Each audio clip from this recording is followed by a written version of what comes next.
Welcome back, ladies and gentlemen, to another episode of Life's Playbook. I'm your co-host Noah. With me, I have my host Quinn Jackson. Today, this is episode 9 of season 2. Today, we are going to be going into depth about the T. Higgins franchise tag and the standings within the NBA.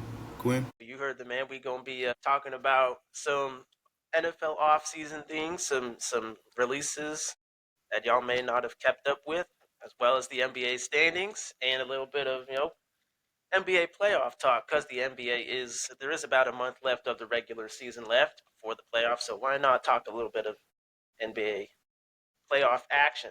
But before we get started with today's episode, if you are somebody of high sports mind, you got a high intelligence in sports, and you want to be able to put your intelligence to the test, I suggest you download Prize Picks. Yes, the Prize Picks, the gambling app. You can submit your picks in once every day to unlock free reward lineups, and once you unlock a free reward lineup, you can add players from men's basketball, from women's basketball, all the way down to esports. That's how big the range is on Prize Picks.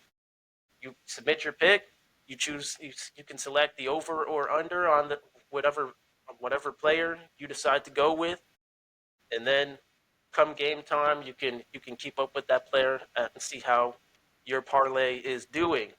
Yes, you do win actual money depending on your streaks, but with that being said, download Prize Picks if you want a chance to show off your sports intelligence and you want a chance to win some big money. So, with that being said, let's get into today's episode, Season 2, Episode 9. Let's get into it. Let's talk about some NFL offseason moves that some of you guys may have missed if you haven't kept up with the NFL. But the Eagles have cut Darius Slay. The Jets, just a few hours ago, I believe, they announced that they cut Devontae Adams, and I'm blanking out. What was the other thing? Cowboys? Yeah, the Cowboys re-signed somebody. They're extending. I don't know his last name. I'm not going to butcher it. Well, with that being said, let's talk about some of these releases, as well as maybe let's get your thoughts on the Debo trade as well. Eagles just extended Saquon Barkley just like 6 minutes ago. Is that right? That's well deserved. Well deserved. The man just won a Super Bowl and he had a historic running back season. Noah, let's get your thoughts real quickly on the Debo Samuels trade that went down this past week. What do you think? What do you think about the trade? Is this a win for the Commanders if they're able to get him back to the prime that we know he has, that we know he's been holding out on? Yeah. So honestly, a fifth. I don't know what the 49ers were doing, man. They could have got way more out of Debo than a 5th round pick.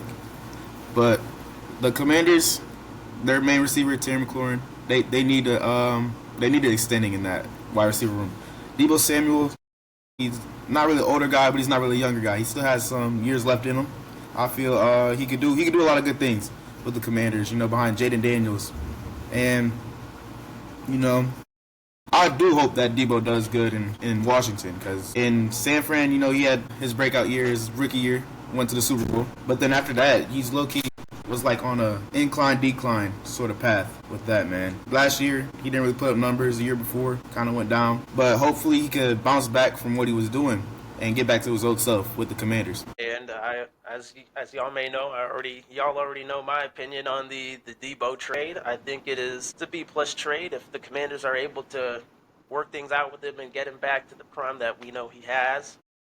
But overall, I think it is a steal, as Noah said, and it could be a huge W for the Commanders if they're able to work out some of the problems that the 49ers so graciously highlighted for us about him, which went to the thought process of trading him. But that's not all that went down this NFL offseason. We've got some signings and some extensions and some releases that went down. Let's talk about one of them.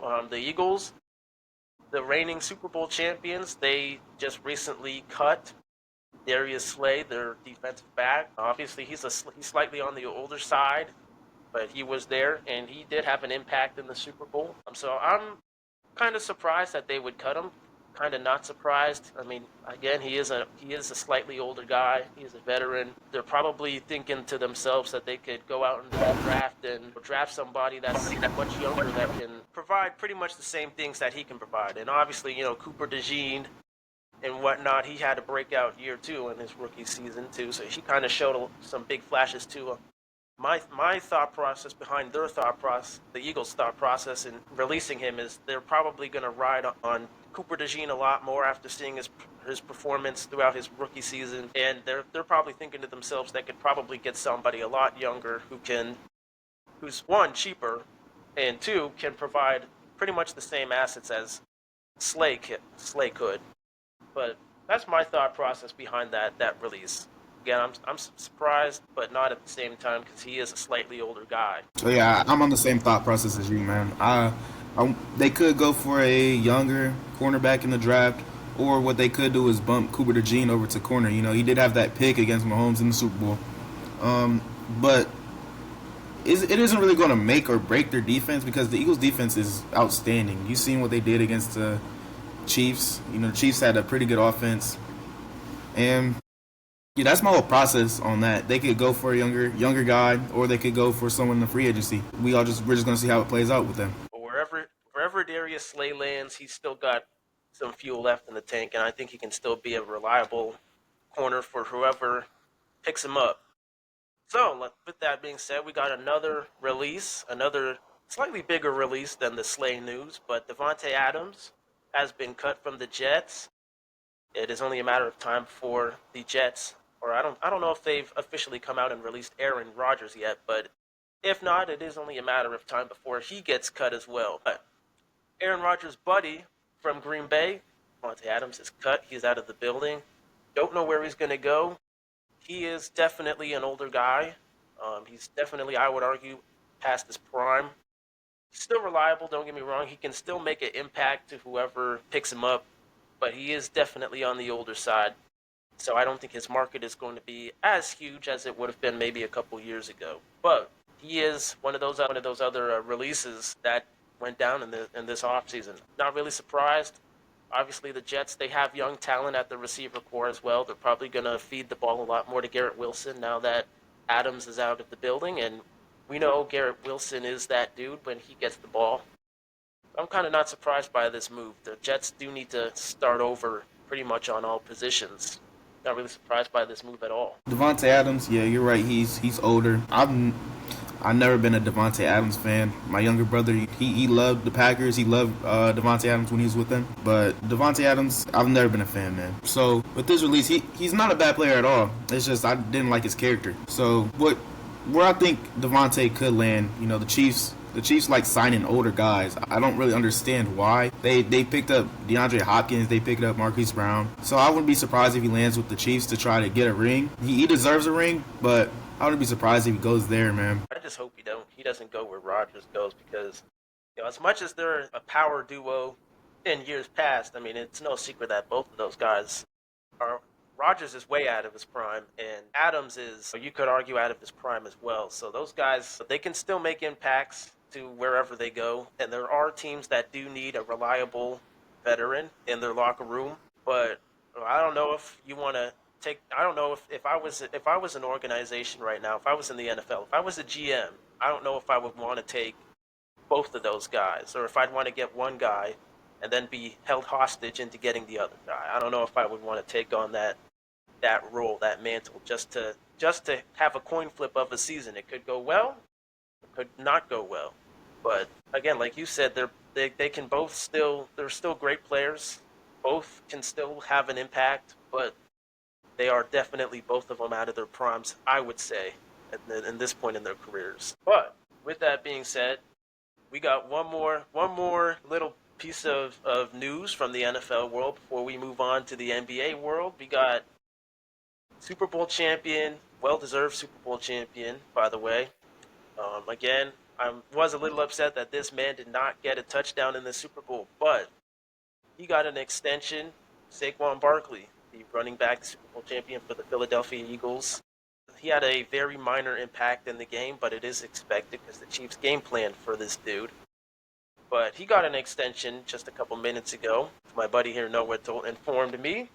Well-deserved extension for him. I think he's going to have a much better revive in his career versus days with the Giants, but very well-deserved. He pretty much got them to the Super Bowl, so I'm not going to trip too much that he didn't get involved as much in the Super Bowl, but well deserved for him. I don't exactly know the numbers behind the extension, but yeah, the Eagles keeping the Super Bowl squad as many guys as they can. It'll be interesting to see who they continue to keep or who they might cut. The Eagles. Saquon, he had a Cinderella run, with the Giants as a rookie. He did good numbers, but then he dealt with injuries, and who knew what he was going to do? Who thought he was going to win a Super Bowl this year? I honestly didn't think that, man. He put up huge numbers this year. Highlight reel after highlight reel. So it's not really surprising that the Eagles extend him, man. I wouldn't want to trade Saquon. I wouldn't want to release him either after the year he put on. If Saquon could do what he did this year, the Eagles could be contenders again for the Super Bowl coming up next year, man. I definitely agree with you there. They're definitely on the right path to maybe making a dynasty in and of themselves. They keep the OG squad that they got right now. They could definitely make another Super Bowl run, but we do know that Super Bowl fatigue is a thing, and not every champion and at the collegiate level or the NFL level, it's not often that they repeat. Which is, I guess, you could give props to the Chiefs as well, because it's not often that the same team goes out there and was on the verge of repeating. But well deserved for Saquon Barkley. The dude did get them to the Super Bowl, nonetheless. Me personally, I was a little upset that he didn't get a touchdown or two. He got him there, and that's really all that. It's really all that matters. So, in case you haven't kept up with the NFL offseason, we encourage you to do so. Keep up with all the interesting moves that some of these organizations make. I know the Browns made some minor moves earlier that we didn't get to covering, but we got much bigger to cover, and that is the NBA. There is only a month left in the regular season, I believe, for the NBA. Playoffs is right around the corner. So, with that being said, I thought it was a good idea to go through the updated standings. Again, if you haven't had a chance to check out my previous video on the previous standings before All-Star Weekend, I encourage you guys to check that out. Now we're going to take a look at the NBA standings post All-Star Weekend, looking into the playoffs and maybe some of these potential playoff matchups that we could be looking at. So I'll kick us off. We're only going to go through the top 10 because those are really the only teams on both sides that are in position to make the playoffs via play-in, or they've clinched already. So with that being said, let's start with the Eastern Conference. Number one, we got our Cleveland Cavaliers at 50-10. Again, these standings are updated as of yesterday. Cleveland Cavaliers are number one at 50-10. They are on a 10-game winning streak right now. Phenomenal. Cavs have been phenomenal all season long. The Boston Celtics are number two. They are 43-18. The New York Knicks are number three. Again, these are the Eastern Conference standings. The New York Knicks are 40-20. The Milwaukee Bucks are 34-25. They are tied with the Pacers right now, game for game, at 34-25. The Pacers are fifth, however. The Detroit Pistons are 35-27. What do you think about that? 35-27, the Detroit Pistons, and they're in position to make the playoffs. What do you think about that, Noah? What do you think about that? Cade Cunningham's Pistons. got the boys going. So that it shocked me this year. They did god awful yesterday. Last year they won like 13 games, maybe, give or take. I did not expect the Pistons to do what they're doing this year. Being a playoff contender. If Cade Cunningham and his crew could keep up what they're doing, man, they can make a run in the playoffs, and they might do some upsets, man. They could beat the Celtics, beat OKC. They're not winning a title this year, man, but if it happens, they gonna shock the world. They definitely shocked the world to be the sixth seed in the East. I'll say that. The Heat are the seventh seed. They are 29-31. Obviously, they're still technically in contention to be at the play-in tournament. The eighth seed is the Magic, which in my opinion I think is a little underwhelming for the Magic. I mean, they had a pretty decent season last season, and they've kind of fallen off a little bit, falling to the eighth seed now, 29-33. The Hawks are the ninth seed at 28-33. They're only a half game behind the Magic. And to cap off the top 10, Chicago Bulls are 24-37. Obviously, if the Bulls do get on some sort of a winning streak, technically they still have a shot at the play-in if they get on a winning streak. But in my opinion, I think that is highly, highly doubtful. The Bills at this point, Bulls at this point, they should be looking ahead into next season because I don't think they're gonna. I mean, I know the Hawks are 28-33, so I mean technically they could still make a push at the ninth seed, but Trae Young and them boys, I don't think they're gonna fall any further than the play-in. In my opinion, I don't think that's possible. So Bulls, technically, they still have a chance via the play-in tournament if they make a big win streak happen, but I don't see it possible. But that is the top 10 at least for the Eastern Conference. Number 1 the Cavs, number 2 the Celtics, number 3 the Knicks, 4 the Bucks, 5 the Pacers, 6 the Pistons, 7 the Heat, 8 the Magic, 9 the Hawks, and 10 the Chicago Bulls. Noah, you got us with the Western Conference. Yes, sir. So, Western Conference, number one is obviously Shea and his OKC Thunder, man. They've been doing something special this year. Shea, he has had, I believe I've seen, he had 4 51-point games this year. He just reached his career high of over 50 points Yeah, he's within. dropped 4. He's dropped. Second is LeBron James and his Lakers. It's surprising me, man. LeBron James, doing it while he's 40, man. He almost had 50,000. He's 1 point away, man.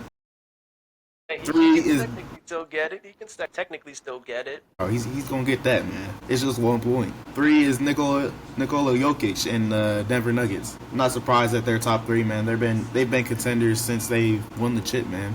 Jamal Murray. Number 4, we have Memphis Grizzlies, and with the healthy Ja Morant, I'm not surprised. Ja Morant does special things for the Grizzlies, dude. Man, he's one heck of an athlete. Number 5, which is surprising to me, is the Houston Rockets. Not really big names, but they have a man. Is it a man or is it Sor? Hang on. I think it's Ahmed. Ahmed Thompson. Yeah, it's a man. Jalen Green, they're doing some big stuff this year, man. 6, Steph Curry and the Warriors. They just picked up Jimmy Butler not too long ago. I don't really see them doing much playoff wise, but it's Steph Curry, man.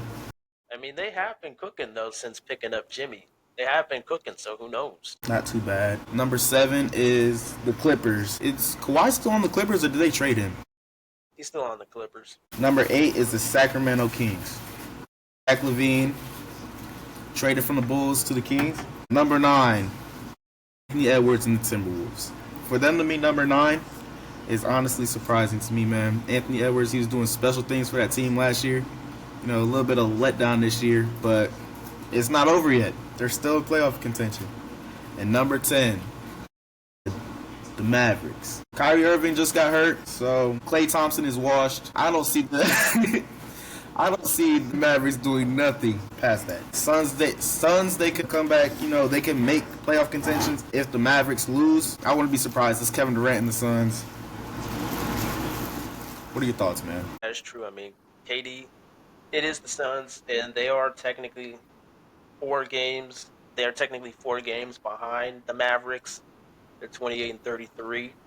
So if again, just like with the Bulls, if they got on a win streak, they could bump out possibly both the Timberwolves and the Mavericks if they got on a big win streak. But I don't think it's possible with all the drama that's going on over there at the Suns organization. We're still up in the air as to whether KD's going to want up out of there. He probably is after this season. In the offseason, they'll probably get rid of him. And, I mean, they don't really have any depth on that bench to kind of, push the team forward. So the Suns are kind of stuck where they're at. I know the Western Conference is a lot tougher than the Eastern Conference, so there are a lot of teams with close records and a lot of teams that in the West, if they get on a win streak, they could still make a push technically. There's only a month of regular season basketball left, but for the Suns, I don't see them being able to do that. They just don't have the depth.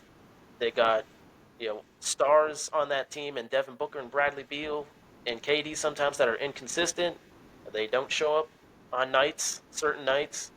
And I just don't see it for the Suns. I think the Mavs they're gonna, keep that final play-in spot. I don't know, man. The Trailblazers are also doing something special. 28 and 34, they're right behind the Suns.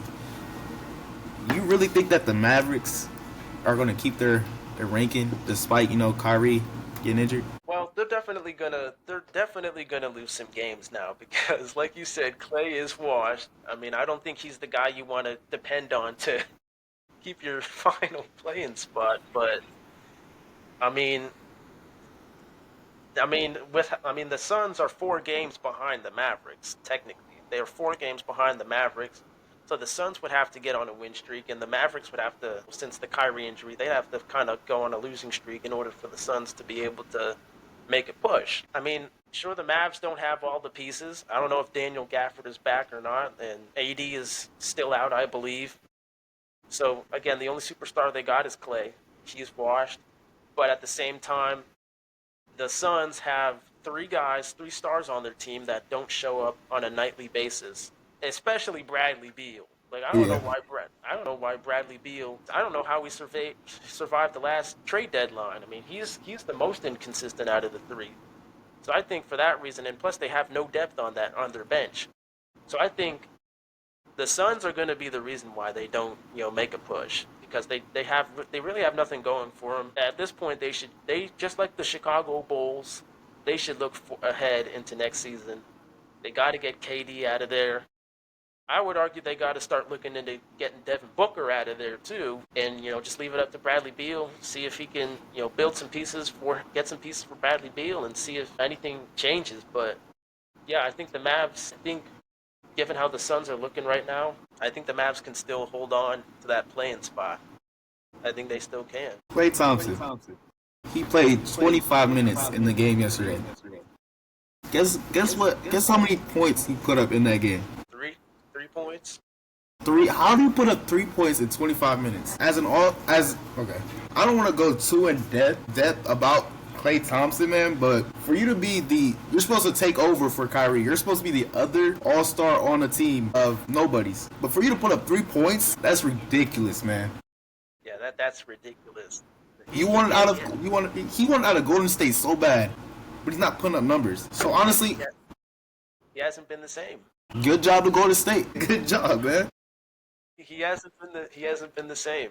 And then for the Suns, I don't see Devin Booker leaving, man. He's built his foundation in Phoenix, and I can see him staying. But KD, we already know he's a ring chaser, man. He's gonna go whoever takes him that gives him money and has playoff contention. So I wouldn't be surprised if he goes somewhere else coming up to the offseason. Bradley Beal, you said it best about Bradley Beal, man. Like He's that guy. Most inconsistent. But hey, I mean, this with the Suns need depth. Looking into the offseason for the Suns, they need depth, and I think having 3 superstars on the team that provide next to no defense, but I understand they provide offensive help, and they're offensive players, but having 3 of those types of players on the team with big contracts, two of them, if not one, definitely has to go. They gotta break that trio up, get some depth for that bench, and again, maybe see where they're at next season. See how the team looks next season. Yeah. But I will say this: going into the Eastern Conference real quick. How about them Cleveland Cavaliers? How about our Cleveland Cavaliers? How about them Cavs, boy? We had that big comeback win against the Celtics. We were down 22 points in the first quarter, and we had that big comeback win. I think the Cavs could definitely make a push at a title this year. I know, everybody, the media out there, I'm surprised the media still has doubts about the Cavs because we got the best record in the league. Technically tied with the Thunder because the Thunder are 50-11. But didn't we beat the Thunder this regular season too? You say what? We beat the Thunder as well during the season. I think we did. I know we're tied. The series between us and the Celtics, I think we're split 2-2 apiece. I thought they just broke that. I thought going into the game they were tied 2-2. So we would be 3-2 with the Celtics. Yeah. Technically, we're 3-2. I think we beat the Thunder this regular season. I don't know. I know we played them this regular season, but I don't know if we beat them or not. I think we're the best team in the league. This isn't any glazing or nothing, but you got to look at it. we're playing lights out basketball here. We got depth with DeAndre Hunter. We got great rim protection with Jared Allen and Evan Mobley. Donovan Mitchell's been looking up. You know Dollar General Darius Garland. He's been where it's at. He can be inconsistent at times. I'm not gonna lie. Darius Garland can be inconsistent at times, but in the playoffs, I think this we can make another push. Post LeBron, I think this is the best team we have had post Yeah. LeBron to make a push. Now, I don't know why there's still lots of doubts. I mean, are we really gonna like? Let's look at the Knicks for a sec, right? Because the Knicks, they're supposed to be one of the teams out there that's considered, contenders. Yeah. But I think it's no secret that we've all seen the stat that the Knicks are 0-7 against, the best of the best. They've lost both games to the Celtics. They lost both games to us, I believe, and I'm pretty sure they lost to the Thunder too. I think they played the Thunder as well. So they're not the best. They're essentially the Miami Dolphins, because we know the Dolphins can't beat a team over 500. That's the New York Knicks in a nutshell. They can't beat a team better than them, if not on the same level. So we can cross the Knicks off. The Bucks, I mean, the Bucks have had a pretty disappointing season. I thought the Bucks would be a top 3 team for sure. I know they made some moves. They got rid of Chris Middleton, which I thought was not the right move. I mean, Kyle Kuzma has been looking decent, but the Bucks aren't the same. Pacers are the Pacers. They stand no chance against us. I'm telling you that right now. Pacers and Pistons, they stand no chance, and everybody else, the rest is history. So I'm thinking, looking at the standings, the only teams that are a major threat to the Cavs are the Celtics and the Thunder. The Celtics, Thunder, Lakers, and the Nuggets. I think those are the only real threats to our Cleveland Cavaliers. Outside of that, we could pretty much beat any other team.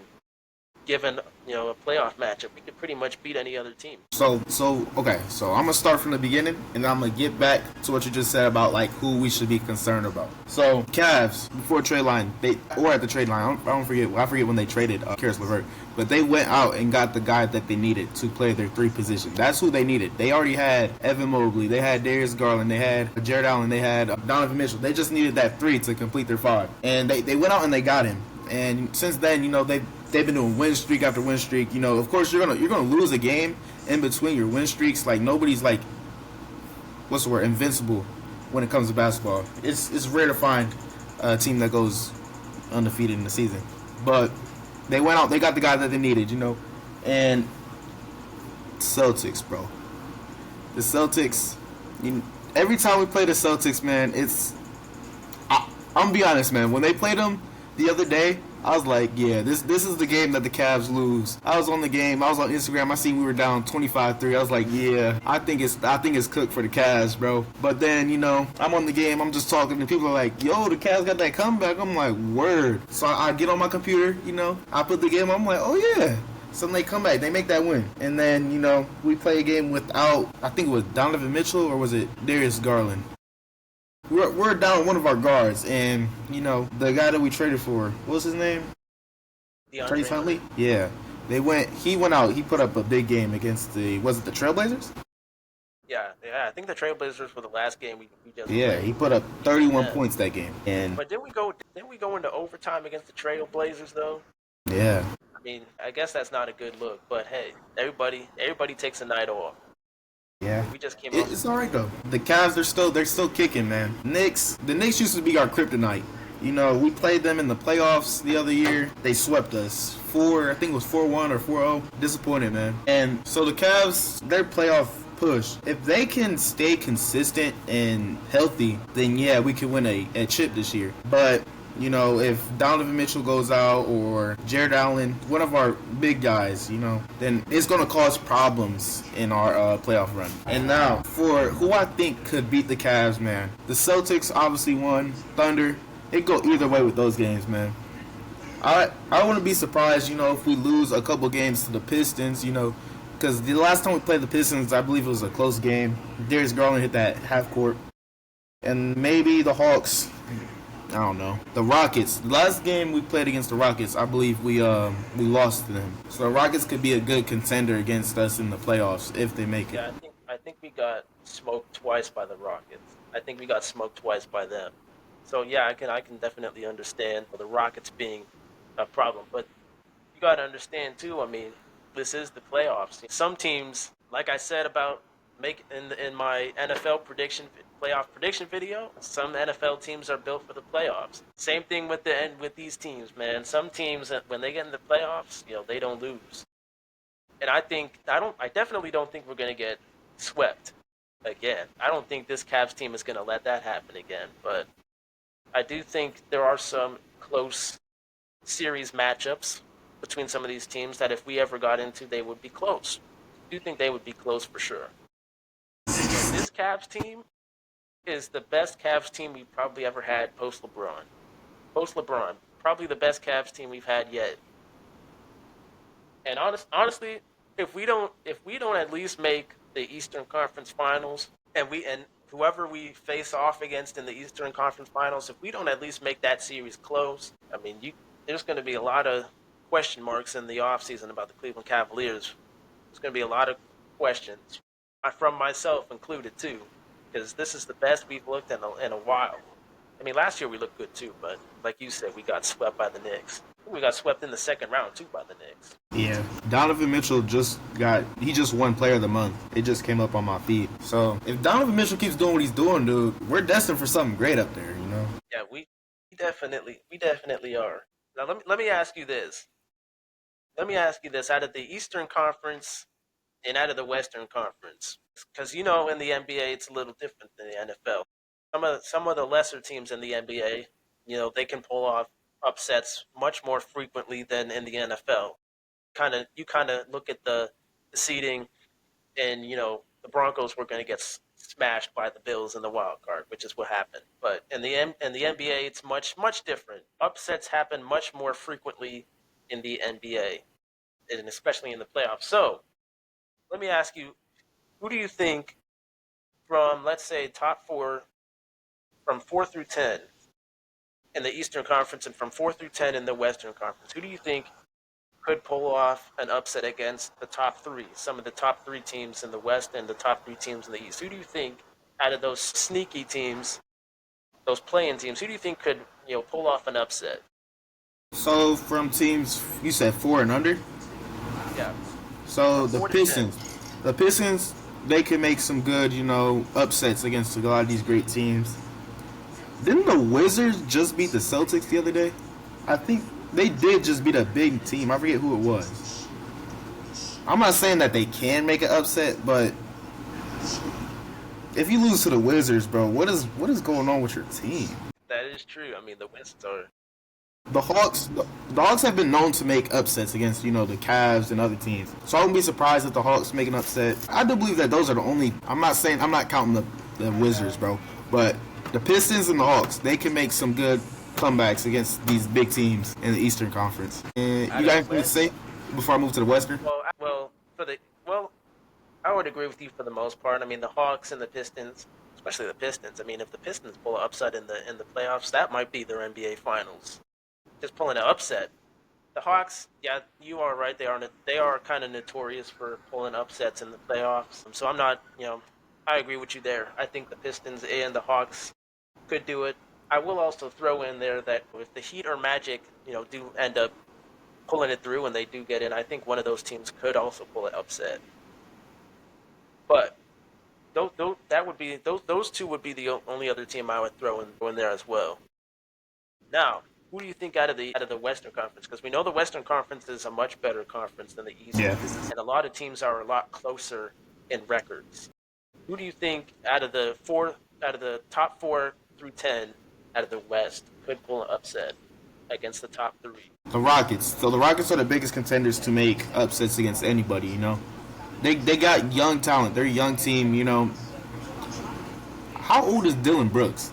I wouldn't really say he's young, but he's not old. I don't know how long he's been in the NBA for, but they have a good team. Not the best, but they have a decent team. The Warriors, Steph Curry. Steph Curry is known for making upsets against people. The Kings are also a really good team to make upsets against people. They have Zach LaVine. Bonuses. Sabonis is good too. Sabonis is great. And I wouldn't be surprised if the Timberwolves made some upsets, man. Maybe Anthony Edwards, he'll lock in. He'll get his team right, and maybe they could make some push, but unlikely. I mean, the Timberwolves. I mean, well, first off, let me talk about the Timberwolves real quick because we know that last season the Timberwolves had a phenomenal run. But I'm pretty sure they got stopped by the Mavericks, and the rest was history from there. But they had a phenomenal run in the playoffs, much better than where they're at now, which, in my opinion, is a little disappointing because I thought the Timberwolves first off would be like a top four, top five in the West. They've kind of had a regression. Now I do think they can still make the playoffs. I mean, they are a game above the Mavs. They are a game ahead of the Mavs, a game and a half, I believe. So they're 33 and 29. And the Mavs are 32 and 30.